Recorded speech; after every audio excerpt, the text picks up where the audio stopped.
Football coaches are a lot like politicians. They call the plays, they set the agenda, they make the decisions, they stand in as a leader, and they're blamed when things go wrong.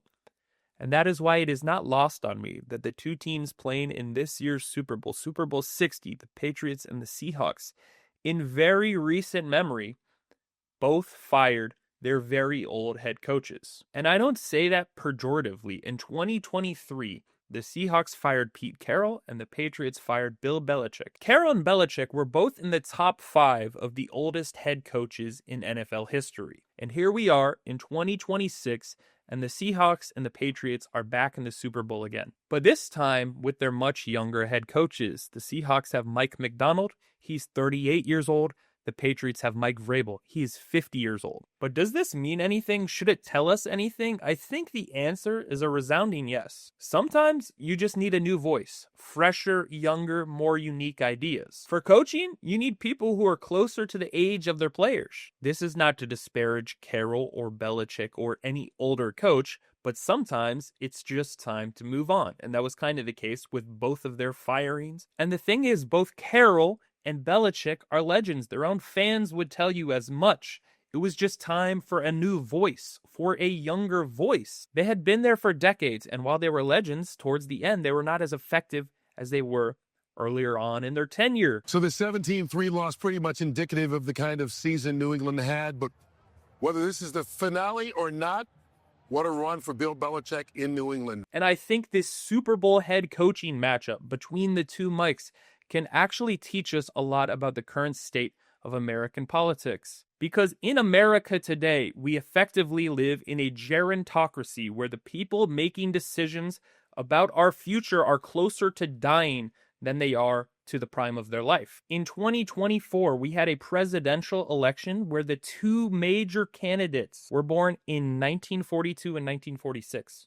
Effectively both 80 years old. If you've spoken to anyone who's around that age recently, you really don't want them running the country. And maybe, just maybe, their ideas have gotten stale. The messaging has fallen flat, and we need a younger voice, some new ideas. And maybe this turnaround can happen kind of quick, just like the Seahawks with their new young coach, just like the Patriots with their new younger coach. Coaches fail in the NFL when they lose the locker room, when the players look around and say, hey, this is not working. And by and large, our politicians on both sides of the aisle have lost the locker room. And a guy like Chuck Schumer has absolutely lost the locker room. The words he spits out, people don't want to hear. They've heard it for decades. And in hearing this for decades and then experiencing it for decades, they've seen that his words don't mean anything. He's ineffective. If you think about Chuck Schumer like a coach, and that coach can't stand up and stop healthcare premiums from skyrocketing, you're going to think, hey, we need to replace the coach. Chuck Schumer is supposed to be a leading Democrat. He is the Senate Democratic leader, but he's 75 years old. If you fired him, decided, hey, we appreciate everything you tried to do, but it's time for some new voices, I guarantee in 2 years' time, you'd be in a better place, which is literally what the Seahawks and the Patriots were bold enough to do. Hey, Pete Carroll, you won us our only Super Bowl, but your ideas just aren't connecting with us anymore. We're moving on. Hey, Bill Belichick, you're probably the greatest coach in pro football history.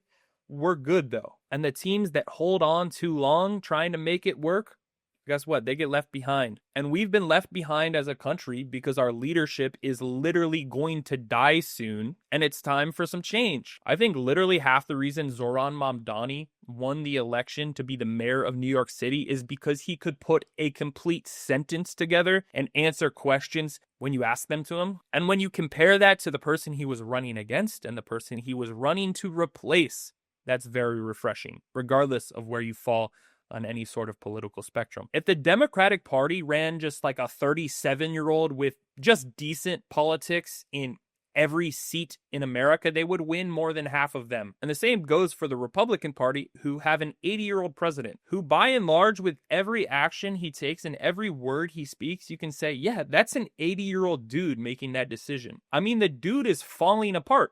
Just like his predecessor who had dementia, this dude, his skin is peeling off. He slurs sentences. He falls asleep. And honestly, the country is in a better place when he is asleep than when he is awake and, in theory, at his full coherence. And that's just like the Seahawks and the Patriots back in 2023. They just weren't good. I still think they're both Hall of Famers. One of them should have been first ballot, but Pete Carroll was fired by the Raiders after 1 year, where they won 3 games, and they were absolutely awful. And his sons were coaching position groups that were the weaknesses of the teams because he was an out-of-touch leader who was relying on the methods that he used 20, 30 years ago to get where he is. And Bill Belichick has had maybe the largest fall from grace of any head coach in NFL history with his Jordan Hudson situation and then coaching one of the worst teams in the Atlantic Coast Conference. Greatest coach in NFL history, probably.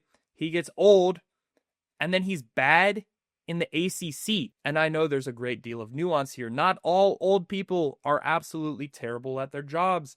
And just because you're young doesn't mean you will be good at one. But on the whole, we've seen pretty awful young NFL head coaches and young congressmen. We've seen kind of good older NFL head coaches. I think of Bruce Arians, who won a Super Bowl, and then guess what? He decided, I'm going to retire. And that's what's even more infuriating about old electoral politics than old NFL head coaches.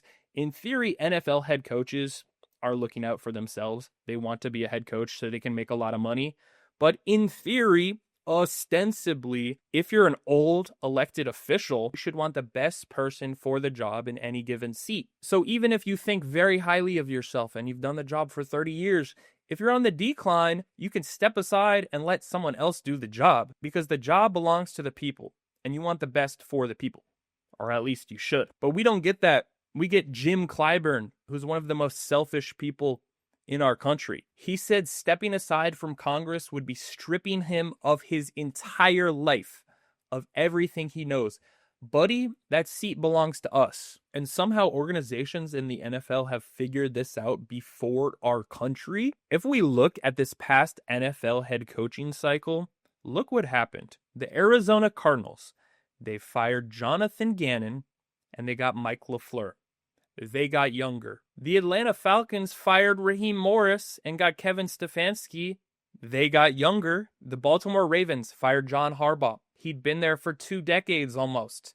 They hired Jesse Minter. They got younger. The Bills fired Sean McDermott after his voice had gotten stale. They got Joe Brady. They got younger. The Raiders somehow found themselves in a position to hire a new head coach after the Pete Carroll disaster. They hire Clint Kubiak, whose dad retired from the NFL about a decade ago and is still somehow younger than Pete Carroll. Of course, it's not everybody. Not every NFL team is doing this. The Steelers are hiring Mike McCarthy. The Browns went old. Who would have guessed it?